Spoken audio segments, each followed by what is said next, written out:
வாரத்துல top deal making shares யாருன்னு பாத்தீங்கன்னா, அதாவது பையிங் லெவல்ல பார்க்கும்போது இந்த 5 கம்பெனிகள் உங்களுக்கு வந்து ரொம்ப யூஸ்ஃபுல்லாக இருக்கும். ஸ்விங் ட்ரேடிங் பண்றவங்களுக்கு இதெல்லாம் நோட் பண்ணுங்க. அதிகமான அளவுக்கு பை டீல் எதுல நடந்திருக்கு, அதே மாதிரி செல் டீல் எதுல நடந்திருக்கு அப்படிங்கிறதெல்லாம் நம்ம செக் பண்ணிக்கலாம். சென்ற வாரத்தில் நடந்த கம்பெனிகள் என்னன்னு பாத்தீங்கன்னா, ரீசெண்டாக வந்து ஐபிஓ லிஸ்ட் ஆன மொபிக்விக் அப்படிங்கிற கம்பெனி 1972 கோடிக்கு பையிங் டீல் நடந்திருக்கு.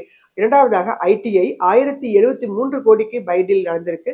மூன்றாவதாக ஏஜிஸ் லாஜிஸ்டிக்ஸ் 845 கோடிக்கு நடந்திருக்காங்க.